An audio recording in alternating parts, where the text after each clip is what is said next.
Hello and welcome everyone to the Foojay Podcast. This one is about Java profiling and performance. Welcome to the Foojay Podcast, all your news about OpenJDK. With us today, we have some key people in the Java performance engineering space. Let's see what we will geek out into today and talk about. I figure that it's a pretty natural flow from our very famous speakers here. After they've introduced themselves, we'll sort of have a natural progression, but also have some questions to ask. So my name is Marcus Lagergren, and I am a Java champion, and I've been involved with almost all aspects of the Java language since, 98, I would say. I was a user for 96 to 97, and then we got into JVM land. But I've also worked in the Java language team at Oracle, mostly on the Java 8 release, which was a very interesting project. And I tend to end up in professional situations where my knowledge of the full vertical, all the way down from the language in the app through the basement floor to many, that is the JVM, where you can't know anything what's below. My vertical continues down to silicon, to ones and zeros.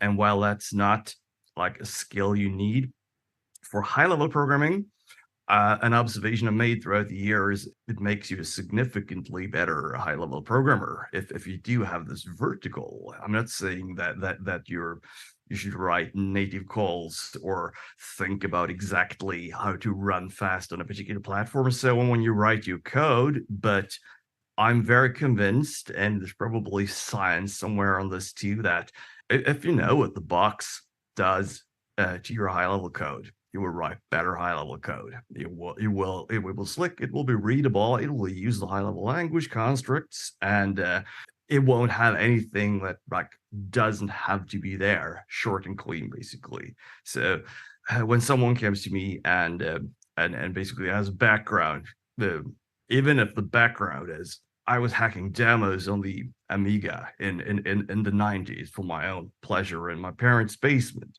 I know that there is vertical knowledge here, and that's actually something that counts as a plus towards hiring people in even in a high level space for me, because I know that they can very quickly pick up fundamental things about performance and scalability on the high level, through their understanding of having been poking at the ones and zeros at some time, and apply it. And this sounds like a little bit far-fetched, but I'm pretty sure I'm not making this up or falling for my own biases here. So our first speaker today is Chris Newland.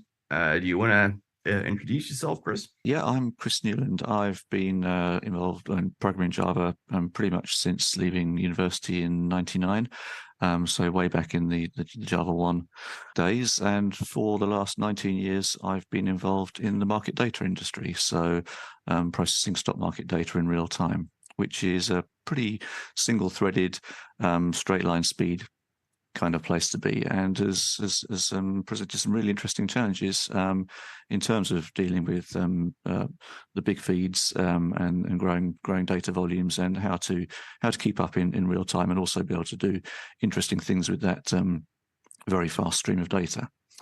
I'm also involved in open source, so I've created a few tools for my own learning, and also to help others. One of those is called JitWatch, which is something that I had the idea for back in 2013 when I first went to Heinz's JCrete conference. Thought I'd better bring something along to talk about, and that has that's a tool that lets you look at the decisions that the JVM's just-in-time compilation system made when it tried to optimize your program.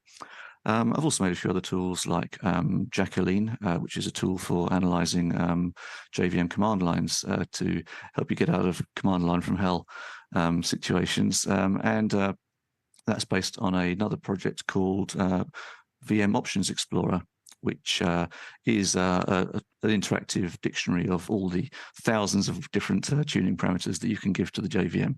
You should also mention your extremely important book that you've written in this space. I think the last edition came out 2018 with Evans and a few others. That's right. Yes, I was one of the authors on the O'Reilly title "Optimizing Java" with Ben Evans and James Goff.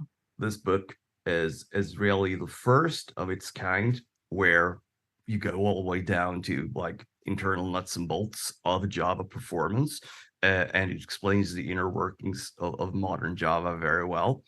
Marcus Hirt and I, who's us later today, by the way, we did like a book on VMs in general, the JRocket VM in particular in 2010, and people had really been wanting something with VM internals, like on a more general path.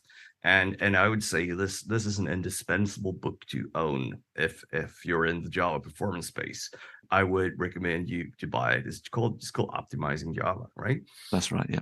And it covers all aspects of the runtime, which is code generation, but memory management, and actually goes into modern GCs. So I would say even with like Java 20 out and the changes it's introduced, this is a very relevant and applicable book. And I actually own this book on Dead Tree's physical paper copy, because I mean, that's a rare honor these days that I bestow only on books that I think are very important for what I do professionally, what we all do professionally. So this is definitely one of them. Thanks, Chris. And with us, we also have Marcus Hirt, who works now in engineering management at Datadog still, right? Is that correct, Marcus? Yeah, that's correct. So I am the director of engineering for a few different things at Datadog these days. So I'm running the continuous profiling product. I'm also running the dynamic instrumentation product, which is not something we will be talking about today, but it's also very interesting. And the client libraries, so the part of the software that is running inside of the customer processes for enablement of tracing, for example. And I'm also still the project lead for OpenJDK Mission Control and a Java champion.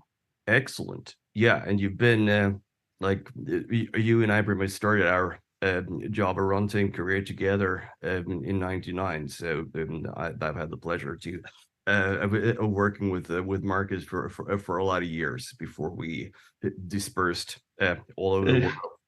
Yeah, up until 4 years ago, I was still part of the Java platform group, and then I got an offer I couldn't refuse from Datadog.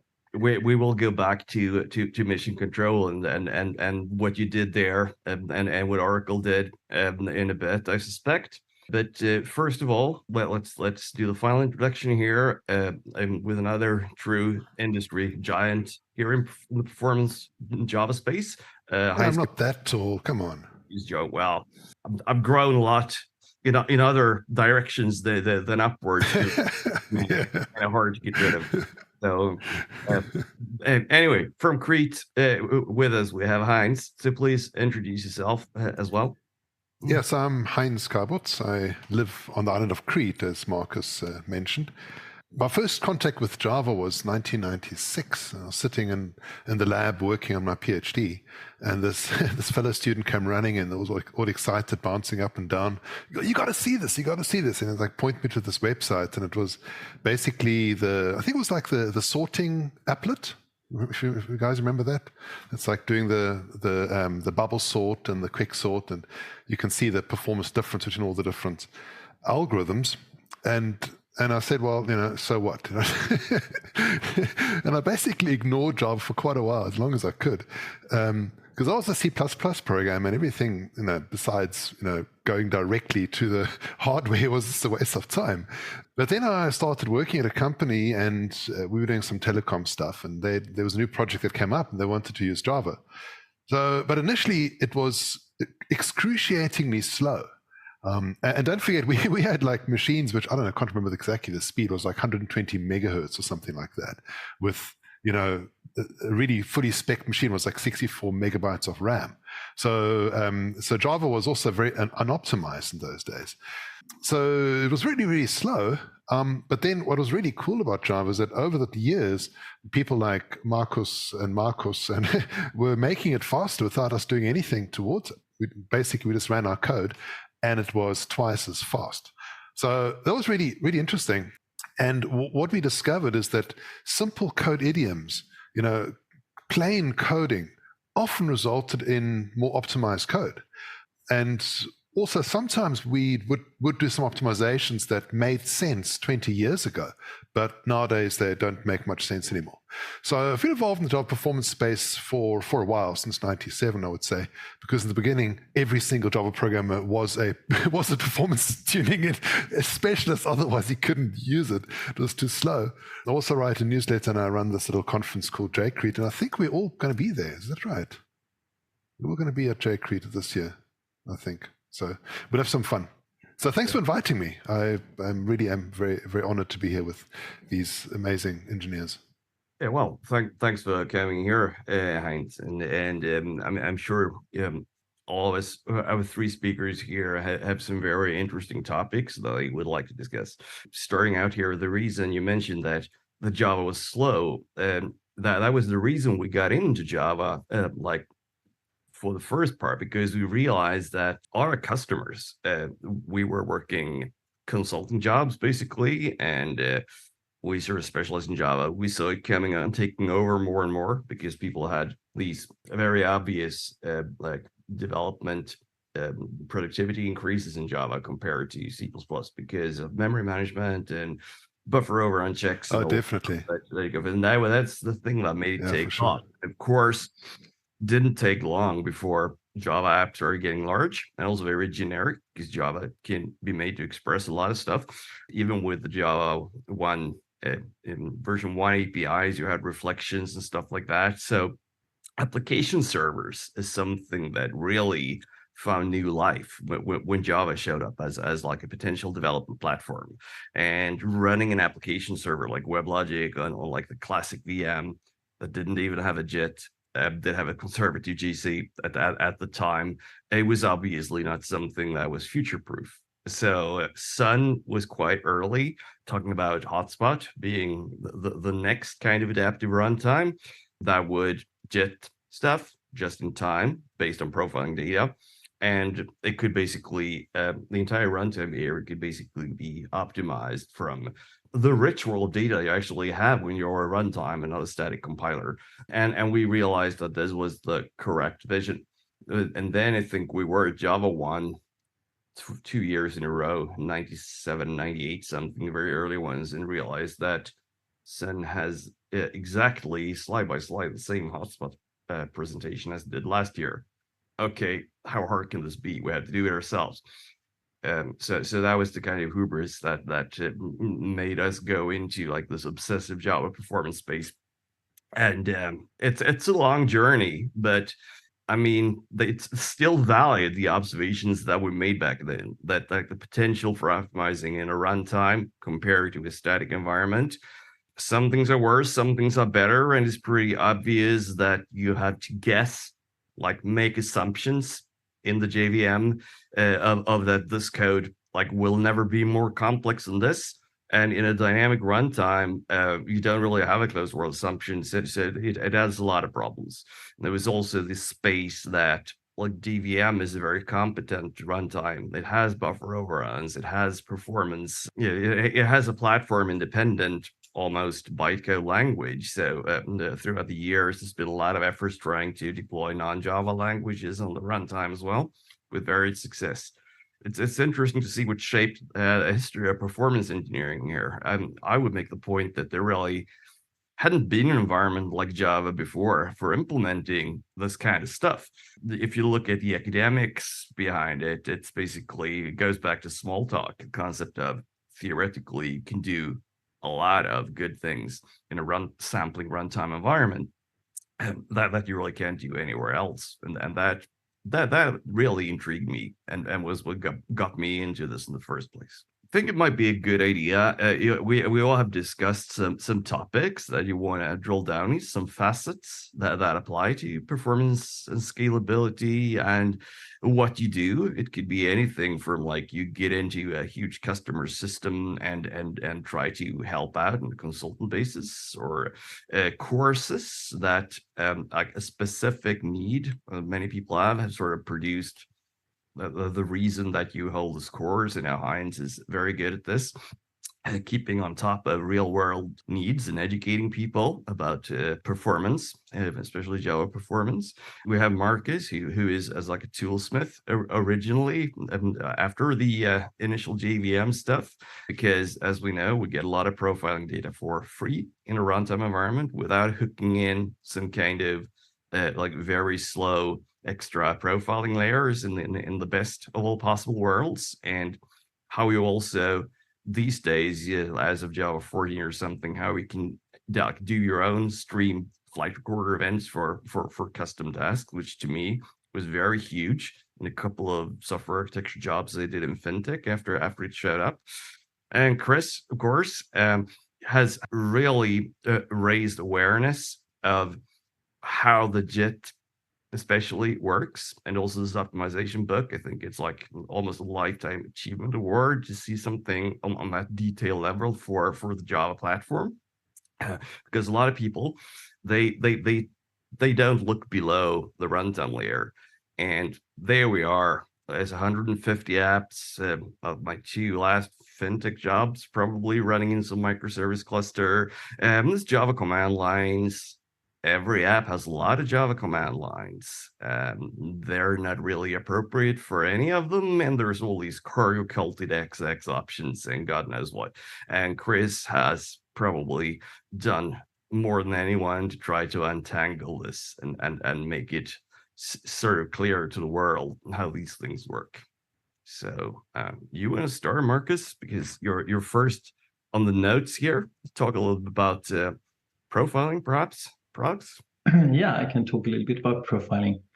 So I had some really interesting discussions over the past weeks with people on my teams. And I noticed that people had very different ideas, even within the profiling team, about what profiling really is, which I thought to be very, very funny. And if you go to Google and just look up the word profiling, you're going to see that, the definition that comes back is going to be the recording and analysis of a person's psychological and behavior characteristics, so as to assess and predict their capabilities in a certain sphere, or to assist in identifying categories of people, which sounds a bit shady. But I think for the software profiling part, it's pretty analogous. I would simply state it as the recording and analysis of a program's runtime behavior.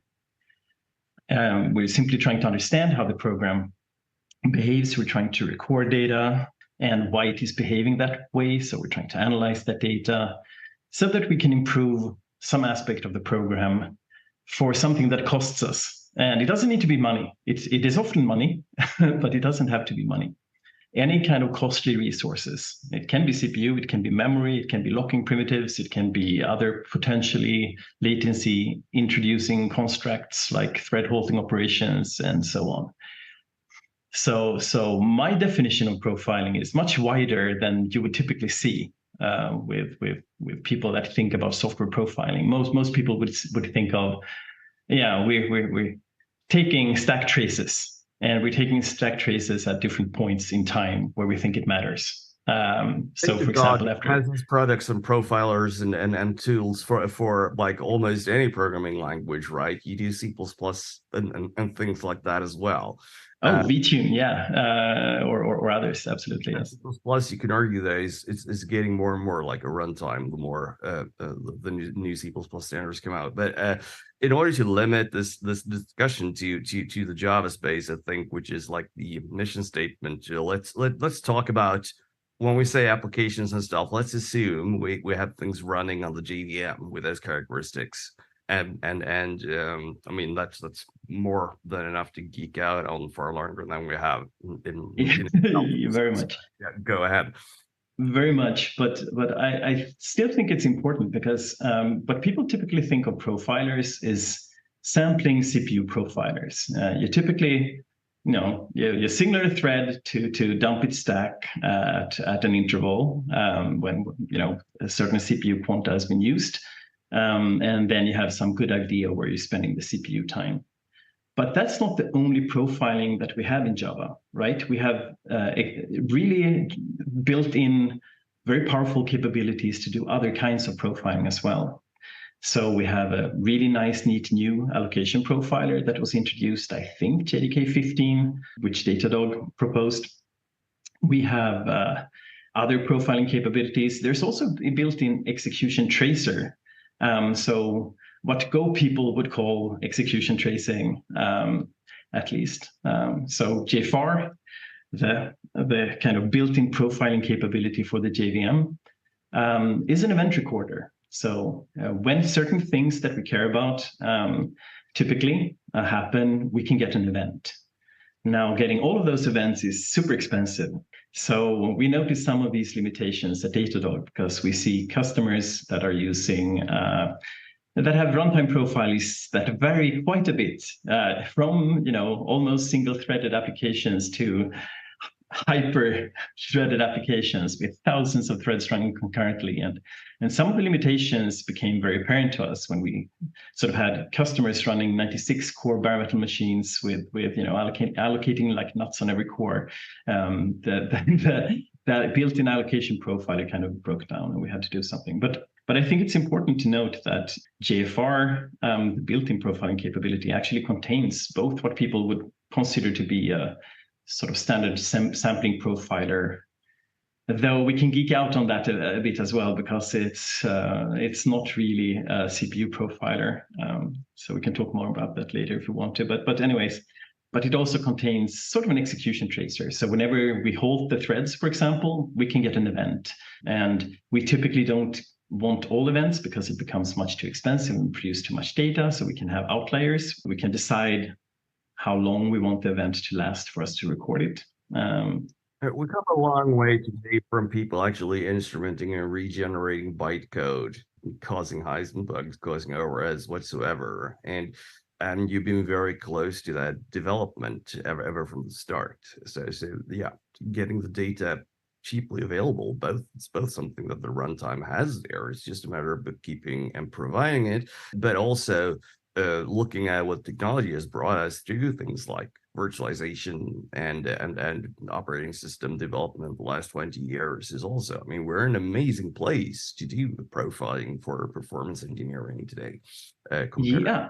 And the cool part is, sure, we wanted to support performance engineering for many different reasons. We want to support performance engineering for reducing the cost of running a program, to make the software run faster, better throughput. We want to make it run smoother, so less latency outliers, less stop-the-world interruptions, less variance. And have mechanisms to produce good data, because I mean a JVM is traditionally, at least on the Sun side, a hotspot. Well, all JVMs that I know of are SafePoint based, and SafePoints are not totally representable as sampling points, and there was still the only sampling points where you could safely collect data from. Exactly, and that is changing too, which is funny. That's more of on the execution side of things, and it gets worse because if you're trying to implement a basic profiler on the Java level, you will never see safe points. It will be as if God himself stopped the world, and the only noticeable difference will be that when it all wakes up again, the wall clock will have jumped. And that's the only thing. Asynchronous profiling is one of the breakthroughs here when it comes to actually trusting the data that you get, because I mean, this is a fairly recent development, right? Well, yeah, JFR has been around for a very long time, and we've always had events for safe points. So it was actually a funny thing that happened. So we kind of have a very opportunistic profiler at Datadog. It uses a lot of different techniques and technologies. One of the techniques is JFR, because some of the data that we get from there is things like SafePoint events. But because the execution sample event in JFR has some limitations, we also have our own CPU profiler that emits data in JFR format, but isn't using JFR. You need both. But another, I think, interesting development in profiling in general is that you don't just use it for performance engineering anymore. You also use it to aid in diagnostics. And this is really cool, right? If you continuously profile, you can find the unknowns using profiling. Yeah, and you can trust the data That is my point. I mean, these days, Yeah. I mean, I'm not sort of industry damaged from like safe point based profiling in environments where I had nothing else, and I know that the world has been massively led astray because they think they see reliable data, where it's really quite biased due to execution behavior. So this is what I mean by. This ties into what I said about the vertical in the beginning. You sort of have to understand the difference. Yeah, we've come a long way in profiling to avoid safe pointing profilers, for example, that will only show you or trick you into believing that the sample point was actually at the safe point where it might not exactly have been. The other thing is the resolution of data and the abundance of free or near free data. This is also something that could not have been taken for granted during traditional profiling. And you are one of the people who have spent a significant part of your work life and making sure that we actually can do this these days. Yeah, so but interesting points. But all profilers will lie to you, and you have to decide in which way you want to be lied to. Well, I mean, we're trying to do our best, of course, but at some point, so the Heisenberg observer effect is always present, right? You can't observe a system without affecting it. That is simply not possible. So what you're trying to go after is something that has low enough overhead that it won't materially affect the shape of your profiling data, because then you will simply be led up the bar. You will bark up the wrong tree, right? So you definitely don't want that to happen. But you are going to need to to make trade-offs. And you probably still have to understand where your data comes from. Like, how is it mined? And yeah. Chris and Heinz might have a few comments here on what you discussed. Do you think, is there anything you'd like to add or elaborate on what Marcus talked about profiling and data? Well, yeah, you have to always take into consideration that you're being lied to by all the profilers. And it's really fun because you can take one problem and throw 5 profilers at it, and you almost get 6 different answers. I think for profiling, it's always useful to first decide what you're actually looking for before you start looking for it. Because if you just turn on all the switches and say, "Tell me everything about the system," you normally don't do very well with it. So first, having sort of a hypothesis of what you're looking for, what the causes of your particular issue, so that you can hook into that and say, I want to know only about, for example, thread contention. I want to only know about object allocation within a certain area. It makes it much easier than just saying, well, just tell me everything.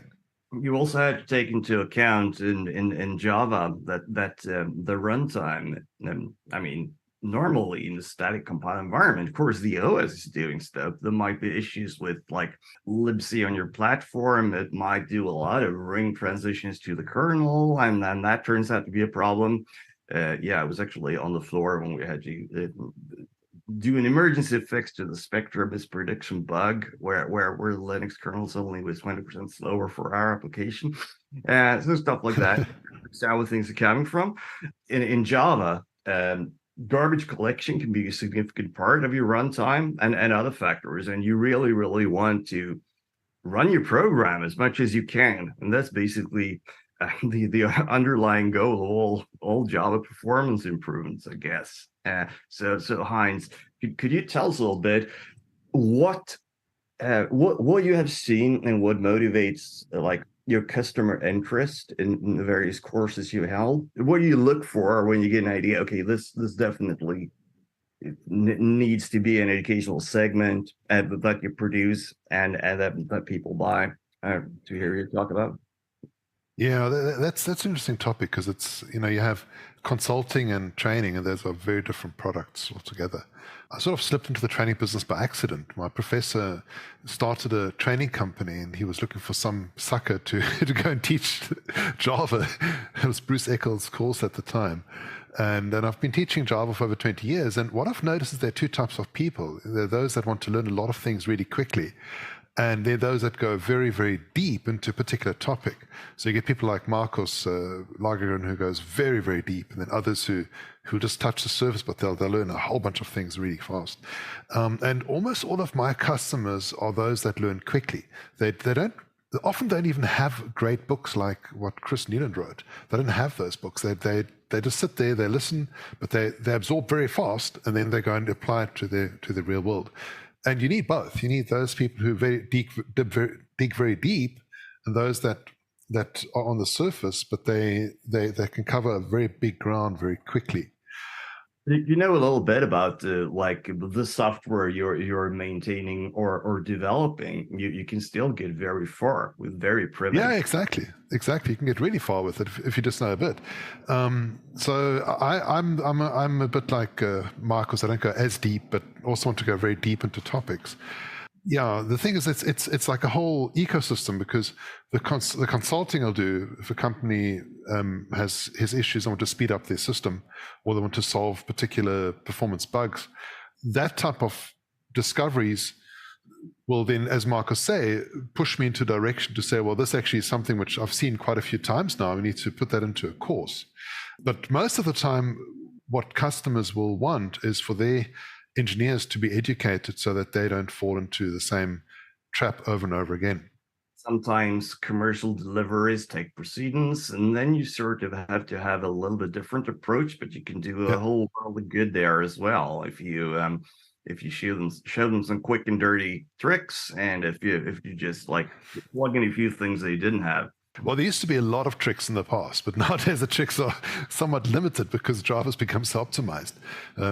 It was really, in the past, you had all this low-hanging fruit, and you go, just put this switch on, and you're 25% faster. But that was in the past. Nowadays, Java has improved so much that you can't optimize as much necessarily anymore.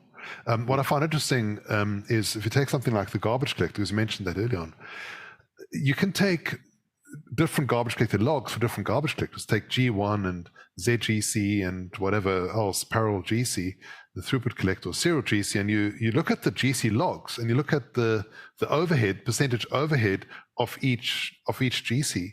And what you'll discover is that you might find, for example, that G1 is more efficient, has less overhead, supposedly, than the throughput collector, but your response rate is worse, for example. So we always have to compare apples with apples. So like if you're tuning your system and you're using G1, you need to compare the G1 log to the G1 log after you've optimized it. You can't compare G1 to ZGC. At that rate, you can only compare response rates, not the GC logs. And it's, again, one of those things where you get kind of lied to a little bit, but not exactly, because it's just very different products. And you can't compare overhead and percentage of time in GC between different GCs, because they all work very differently. Exactly, apples to apples, and sort of understanding what's relevant and not. Chris, do you have anything to say about this? Because I think your interest in this started as like you saw complexity and you wanted to untangle and understand it for your own sake, and then suddenly what you were working on in your spare time turned into like massive value adds for a lot of people. Yes, yeah. I mean, my interest in performance came out of necessity, because I was working on a trading system at the time, which wasn't performing, and that led me to really sort of ask, what is the JVM? How does it execute my program? And I had a thought this morning before the podcast. Profiling is really distilling the essence to get the behavior of a program. You're trying to extract the signal from the noise. It's a lossy measurement that's going to help you get an idea of where to look. So once you've built that profile, you've distilled the essence of the behavior of your program, then you can start thinking, well, what am I optimizing for? Am I optimizing for latency? Am I optimizing for memory usage? Am I optimizing for throughput? Things like that. So that's sort of where I start with profiling now is I think, okay, let me get the overall lay of the land. And I saw a nice quote on Twitter a couple of years ago. They said they use JFR and JITWatch as a 1-2 punch. They use JFR to gather that profile, to understand what the big picture is. And once they've identified some interesting features in their runtime behavior, that's when they can bring out the second line tools. As your first line tools, I mean, the last 8 years I spent on the Java customer side and financial technology, trying to apply my skills there in software architectures general, which was a lot of fun. But frequently in that space, people are very horizontal. They have no fear of plugging in black boxes that say Kafka and whatever is in every huge microservice-based app these days. And integration and like Java really works in this way because the world is incredibly horizontal with products. Your products to solve most of your problems. You can concentrate on your business logic. This is the revolution that we saw at the end of the 90s, where we ran into massive performance issues, right? And it's pretty exciting that you can build software with so much complexity, but still keep track of it. So profiling is also, of course, mapping how these different boxes talk to each other, but it's slightly outside the scope of this today. But what you do notice, even like in the 2020s on the Java customer side, is that, well, it ends with the JVM. That's the last part here in this Docker file. And this is the last thing orchestrated here in Kubernetes. And here is a list of flags that's long as my arm. And you probably have something to say about that. But I find that people need to, again, I don't think they need to understand everything about the JVM, but just like cargo culting stuff from Stack Overflow when you set up the critical fintech applications of today may not be the best idea. I think what's really important for people to understand, and it's not obvious to every developer, is that the JVM contains a system called Ergonomics, which tries to look at the environment it'll execute in and pick some sensible defaults. Because you've got to remember that Java's available now for literally everything, from a tiny little Raspberry Pi Zero, very limited device, right up to huge servers with hundreds of cores, and you can give it the same piece of bytecode. And the JVM will look at its execution environment, try and work out the capabilities of that environment, how many CPUs, what kind of RAM it's got, and try and make some decisions on what garbage collector do I think this program will benefit from, what JIT defaults shall I use. So yes, I mean and because we're moving into a different world to the one that I started out in, where you'd run Java on a server you could touch, and now that so many Java programs, possibly even the majority, are running in containers in the cloud. Actually, only last night I saw a very interesting email on the Hotspot Div mailing list. The Java engineering group at Microsoft, they are discussing introducing a new JEP called Ergonomics Profiles, which is looking at a way to enhance ergonomics, possibly rather than the current defaults, which are the maximum heap is a 1/4 of the physical memory available, determined when the JVM started up, with these new enhanced ergonomics. Perhaps if you're running in containers and the container was sized because that's what it thought the JVM needed, then that could make more, be a little bit greedier, perhaps, not make the assumption that you're running on a shared system, but actually try and fit the JVM to its container more suitably, which is a problem that I've encountered in the real world when we started containerizing some of our JVMs. It's how do you match the container specifications to the ergonomic system of the JVM? And the JVM gives you about 2,000 switches that you can possibly poke to make things work the way you want. But perhaps we are getting to the stage where we do need to improve the capabilities of the ergonomic system. I think that's actually a very good point, because this is something that has taken significant effort for me to fix. When I've taken over various fairly large platforms with some kind of technical leadership role, and I don't think people are aware at all how much these things can matter. Here, one thing that's been interesting is like dynamic compute power that we have. I don't need to wait in line for a massive amount of large servers like in the 90s. That's our staging environment. When I need to do performance runs, I can actually go out and say, Kubernetes or dynamic compute pool, whatever, give me 3 machines. They're pretty damn huge that'll keep for 20 minutes. Yeah, running my performance check-in tests, and then I'll dissolve them and put them back in the compute pool. So that's also really interesting these days, even where we don't have the tools, mechanisms, and stuff for performance engineering. We still have the possibility to do that kind of thing to fit them in. And I think that is an area where people generally haven't realized how incredibly important tool this is, especially for sizing, like you said, and other ergonomic reasons. So what's interesting right now? Like, what do you see? It could either be like adoption, something helping adoption of traditional knowledge, like really hasn't been very simple to fit into software, or it could be something new, some alpha technology that you feel will be incredibly important in the next few years for Java and JVM apps. Could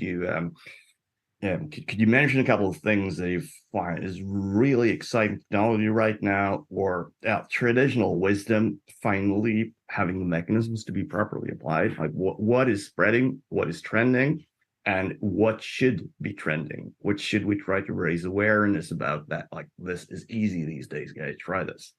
I think as the systems get more complex, you can't really ignore the distributed component of this anymore. Which means that stop running Java 8 in the basement. But yeah, yeah.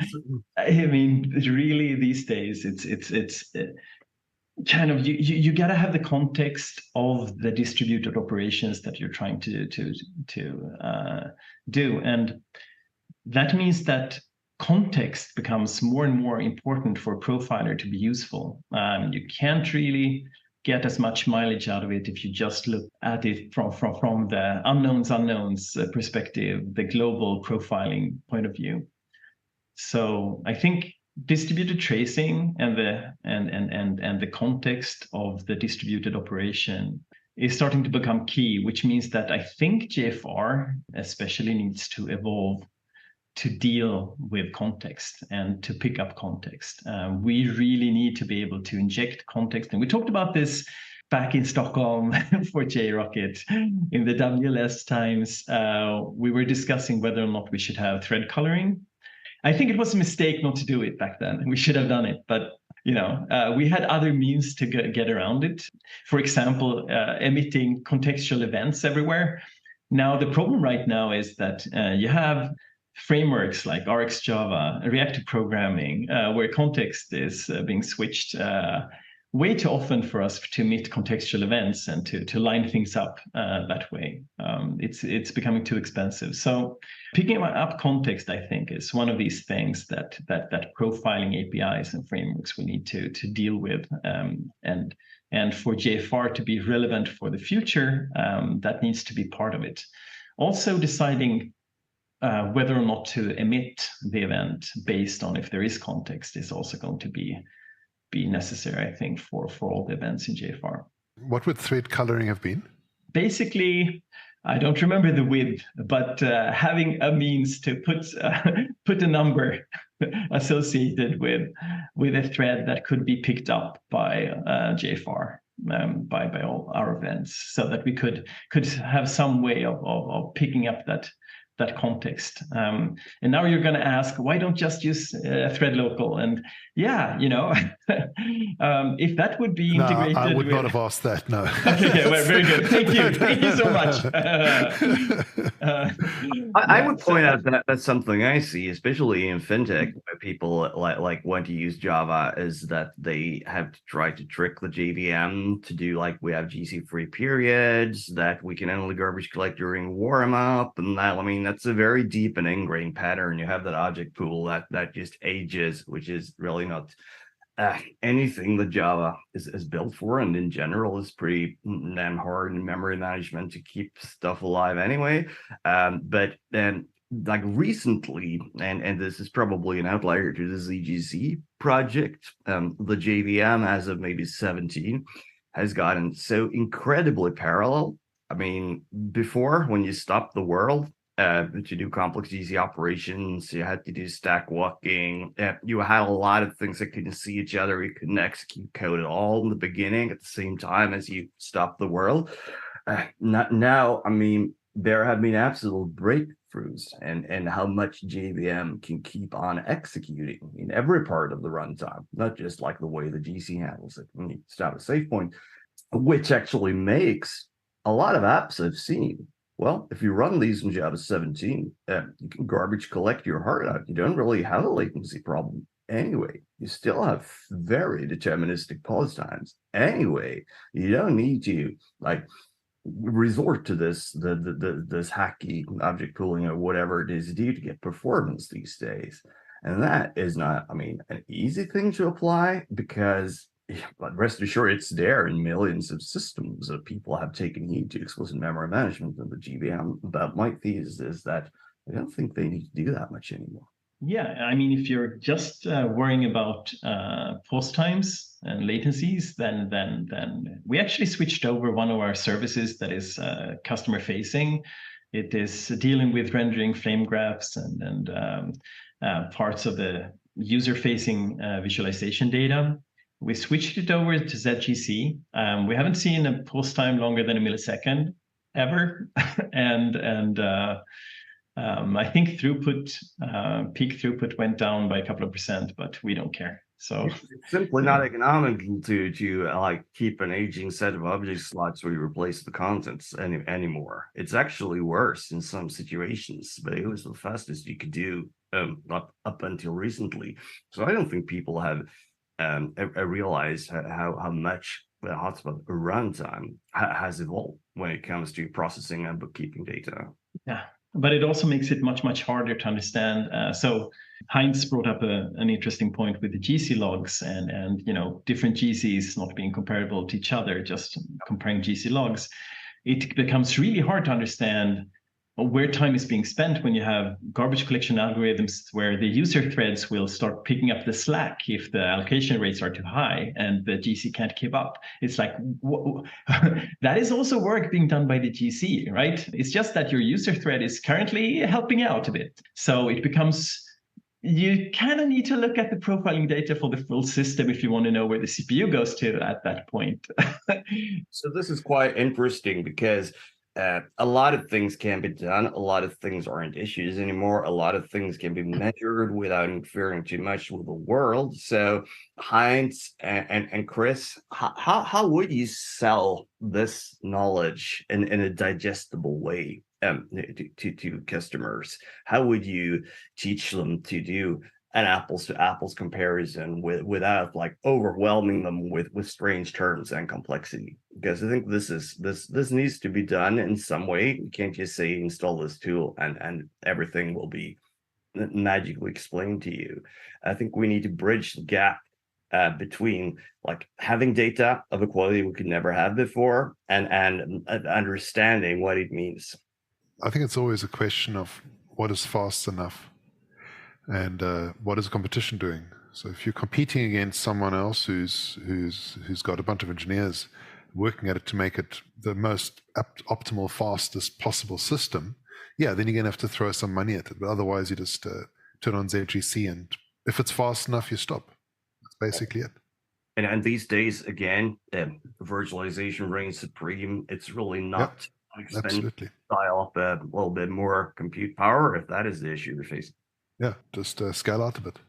Yeah, but if you dial up very easy. Power because you keep running out of memory bandwidth and it has the resources to power the entire world, and if you don't have that particular problem, so you're basically having the biggest servers in the universe, but just for the single reason that you have a memory bandwidth issue that goes away every time you add another 50% capacity. How would you, from your unique position as an analyst educator, sort of address such a thing?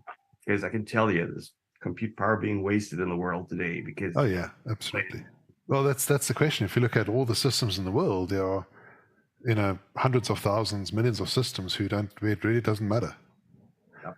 And you ignore those. You focus on the ones like the online gaming and the fintech type of companies with the companies organizations trying to process large data and stuff like that. And with those, you need to start doing some profiling. But you always want to focus on the part which is the problem, right? So you that it all comes down to observing what is actually your bottleneck. If it's memory bandwidth, you need to address that and profile that specifically. So the mistake that people do is they turn on too many switches to try and discover the problem with the profiler. It's very hard to discover a problem with the profiler. You can discover the cause of the problem with the profiler, but not the problem itself. So it's like you go to the doctor and he basically does a blood test for everything. Meanwhile, you've got a broken finger, you know. So it's like, you need a blood test for a broken finger to, splint up the finger. But that's what programmers do. Is like, let's just turn this on. Or if you really want to have fun, go and ask GPT what the cause of your performance problem is, and you'll get a whole bunch of interesting results. Not necessarily worse than most programmers, but still going in the wrong direction. But anyway, I'll let Chris answer, because I think you have some more useful answers. I read a lot of the mailing lists for fun, because that's just the kind of person I am. And there's a definite trend in the JVM to be more supportive of cloud environments.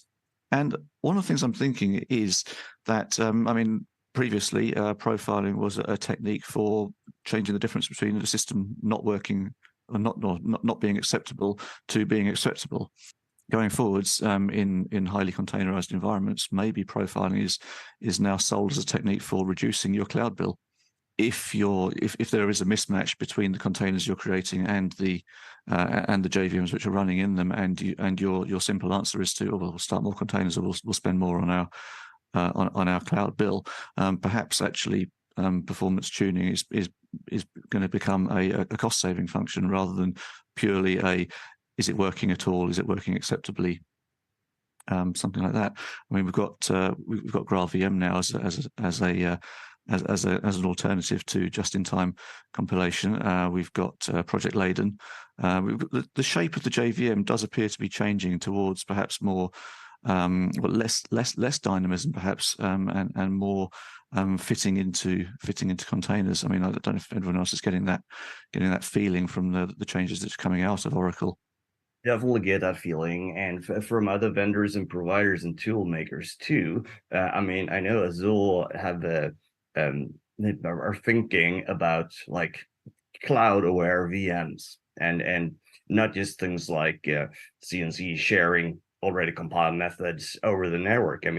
Technically that's what Gradle does for build artifacts too. So yes, we're definitely moving to a more cloud aware world, but for some reason I would have expected that the JVM had more of this already. So that's actually a very interesting point you're making. From Jacqueline, the website which analyzes Java command lines, I keep there's one of the pages shows you the last I think 10 or 20 command lines people have checked, and quite often I see people with 20 to 30 switches in their command lines that Jacqueline analyzes and says, well, actually, these switches no longer exist in the version of the JVM you checked against, or these switches are going to be obsoleted, expired soon. Or the defaults for this switch have changed significantly across different VM versions. So yeah, as you mentioned, the cargo culting and copy paste command lines, there's a knowledge gap which may be addressed by better ergonomic systems combined with the latest JVM enhancements.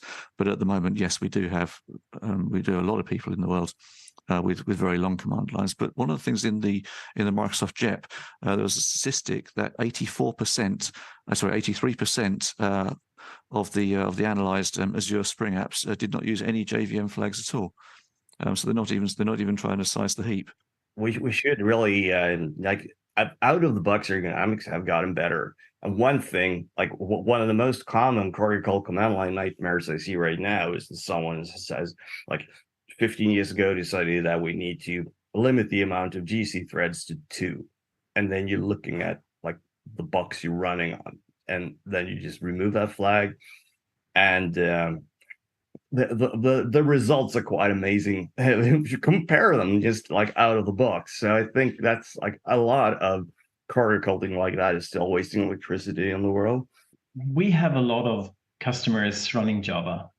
So I get to see kind of everything, from customers trying to dedicate 0.8 cores to a Java application and being concerned about startup times to customers having thousands of threads running on gigantic boxes. One thing that is interesting to me is how many old versions of Java, really old ones, thousands of CVEs ago, that are still up and running. It would be amazing if you published a portfolio of your like pathological cases. Cover times where technology is really available, and like I wouldn't even see this as a problem if you just switch to that or if you reconfigure stuff, like, because I found it really educational when I can point out that like an instance of this problem. I've seen this before. I saw that last gig and we solved it like this, and I mean that's something I feel is missing to quite an extent today. Yeah, it's really interesting to be in a position where you have access to not just Java level metrics, but you have systems metrics, so that you can see other details about the runtime environment together with the profiling data that you get from the runtime. I mean, startup time is not the single like future not proof thing that you should worry about these days. No, not at all. Will probably be enough today. Like, suspend that thing, rehydrate that thing. I'm sitting there and hacking build caches and compromising the dynamic nature optimizations of the runtime. We're figuring out how to store like online state, where you can basically just mem copy a running machine and then just like resurrect it later, and it'll be none the wiser. That is an example when technology works for the Java platform. And people tend to be using, they want the adaptive optimization capabilities of the normal Java runtime. They want peak performance. So we're not seeing that much use yet of GraalVM. Some customers are playing around with it, but it's not that much. And we are supporting, yeah. The solutions to this problem is definitely an area that's not inactive right now. People are interested in this data. And people tend to be using Java in ways you wouldn't ever imagine. So I remember us discussing a long time ago whether or not the exception profiler, for example, should have two modes: one capturing errors and one capturing all exceptions, so that you could at least safely turn on the errors, right? So that you at least could get those. And the Java language specification says that errors are typically unrecoverable things, like you ran out of heap, right? You can't recover. You have no idea what's going to happen next. You will probably need to allocate something. Or unsatisfied link error. You tried to use some native function, you couldn't get that, you couldn't link that up. So we decided that, that one should probably be on always, and that made sense at the time. But of course, somebody started to use that as part of a parser. So for control flow, and the error was called look ahead success, and it was inheriting error of all things. So we turned off on this early days of the early continuous profiler Datadog. We turned this on. We started to get billions because it was part of Elastic, I think. Yep. And we're starting to get billions of errors coming in, all of them called look ahead success.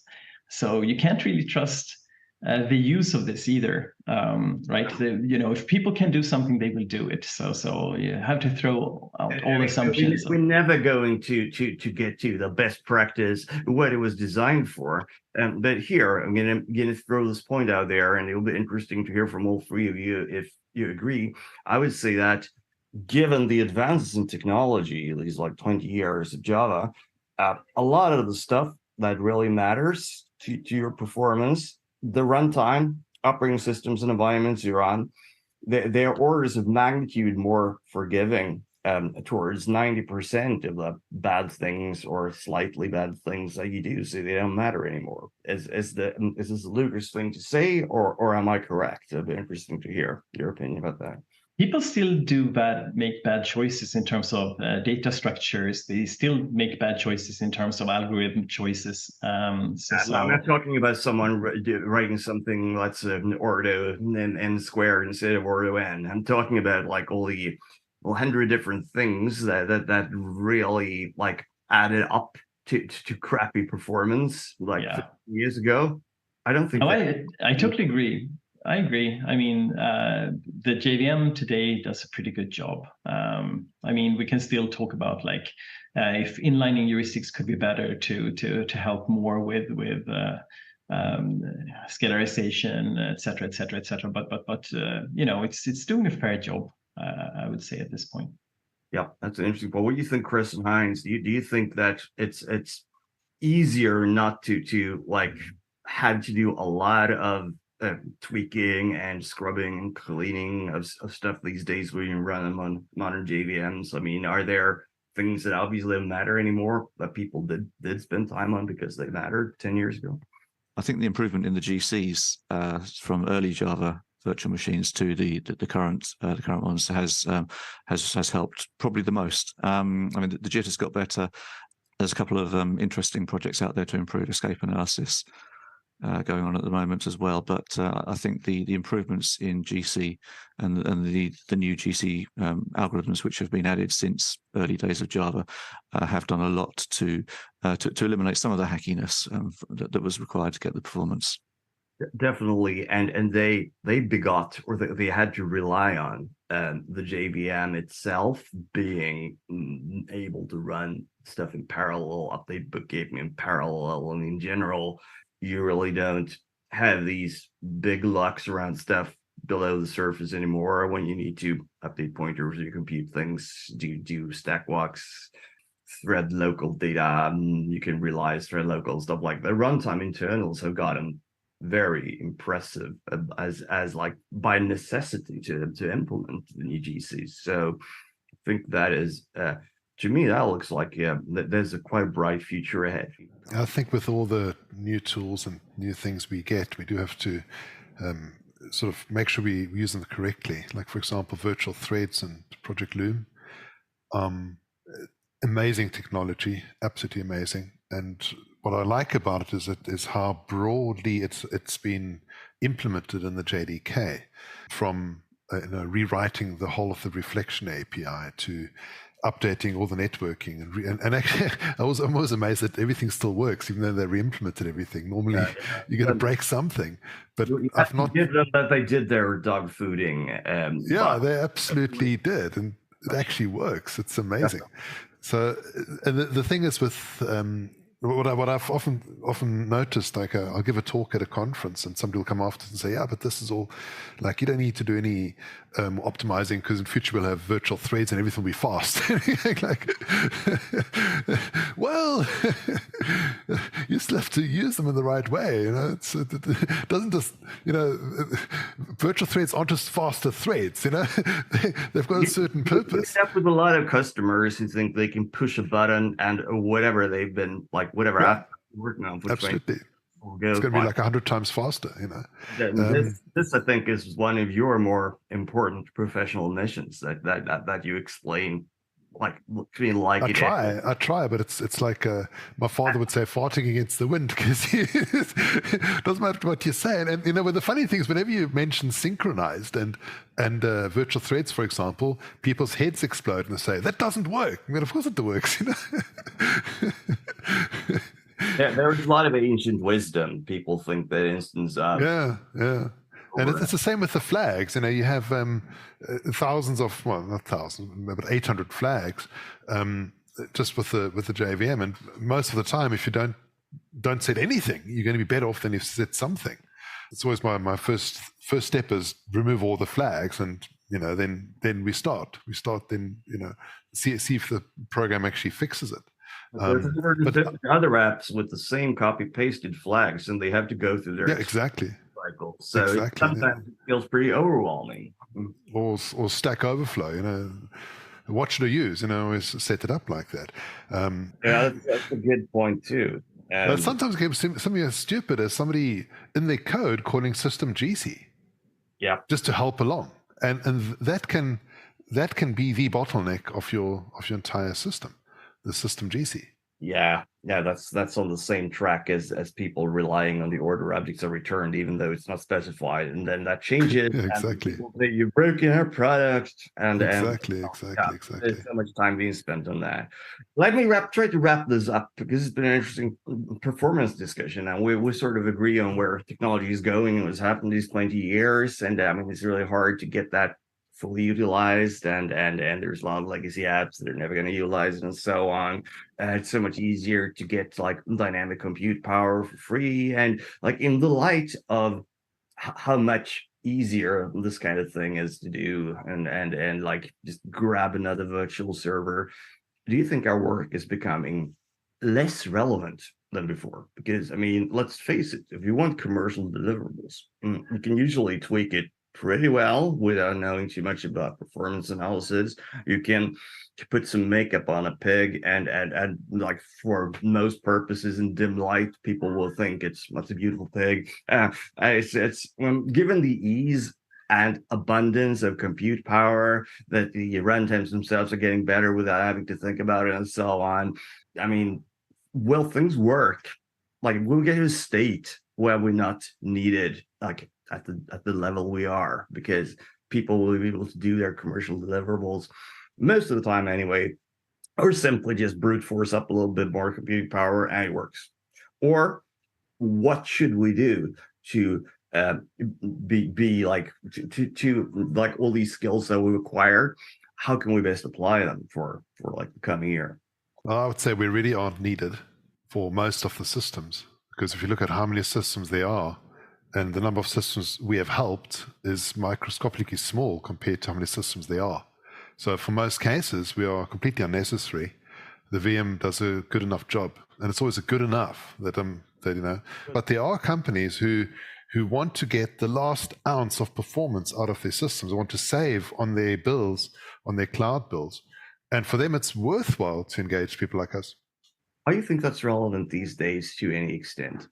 I mean, of course, it matters when the Linux kernel is patched and the AWS bill goes up 20%, as with my little Spectre bug. Experience, man sees that. But do they really care that we're generating like 50x in revenue than with like the AWS bill is? Why would we be interested in doing like find a local maximum there that we suddenly like it's a factor 100 instead? What are people interested in that? I don't think that's not many element. Not many, but It's some not make or are. break software anymore. So No, that's what I'm saying. Not many. I mean, some are, and some are willing to spend $65 million a year on Datadog, for example. But not many. Not many. I would bring a different perspective to this because we're in a different macroeconomic climate right now, and people are caring about their cloud bills more than ever. So. You an investment bank doesn't care about the cloud bill if the revenue is 500 times. Sure. But for example, at Datadog, we wouldn't have to sell the continuous profiler outside of Datadog at all.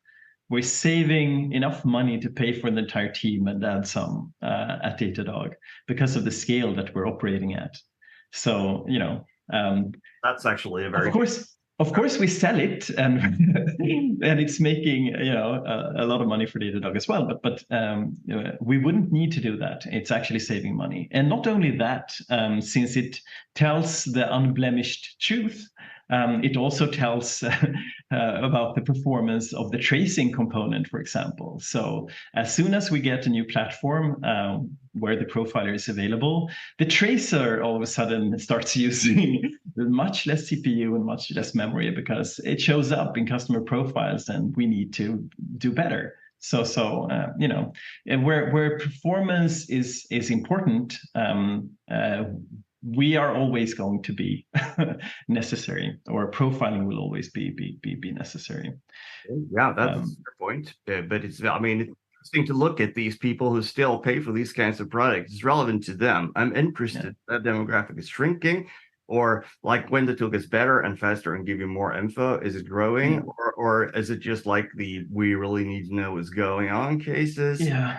It's also used for, and I think we're losing sight of this in this discussion every once in a while, that it's actually used for diagnostic purposes as well. It's not only performance, right?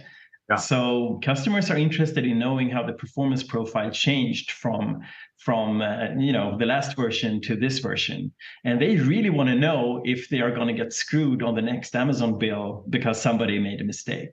And they want to know that before the end of the month when they need to pay the Amazon bill. They want to know that immediately. You're still relevant, obviously. So Chris, what will you do to be maximally useful for the rest of your career? I'm lucky enough to work in a domain in an industry where it's unlikely that performance is going to go away as an issue. I work with real servers and leased lines and high event rates, so I'm confident there's still. Sort of validate my point, because you're still in the physical and not the virtual world, and I think that is still relevant. And you can't just have the virtual world without physical under it. So that's a very good point. That was meant as sort of a closing discussion, but it seems to be that the consensus is that we have acquired a lot of skills watching Java performance mutate and profoundly change, turning into like a server-side language from being something for applets in the beginning, or something from remote controls in the beginning. I guess we've all pioneered technology that's actually running in production today and has made the world a little better. And I mean, obviously, some of the things. Some of them, the boring things, but not all of them aren't as relevant anymore. But there's certainly a lot of evangelization. We can do software to build, perhaps closer to the system than the application. Like the more time we spend in the space, and the more it transforms. But yeah, it would be interesting to have a longer discussion of this, say at J-Crete, of like where do we see the sweet spots where we can be useful, and is it new exciting technology, or are we more and more just applying classic knowledge that some have like slipped out of the product roadmap because it wasn't relevant? It's an interesting space to be in.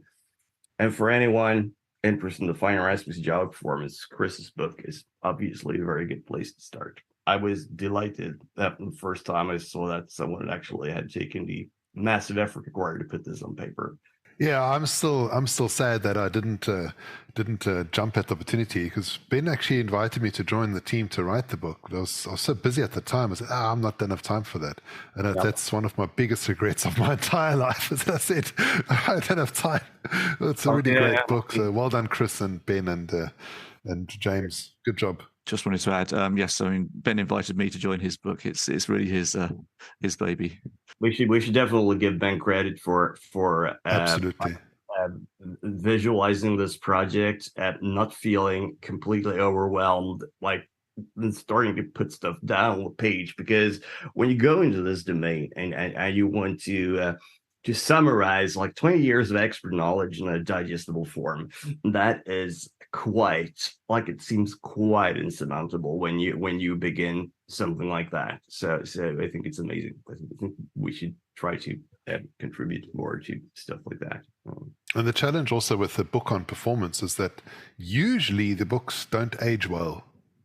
Correct. Because of the way that the things change. So, to actually spend the time and effort to write a book, it's like, well done. Very good. Good job.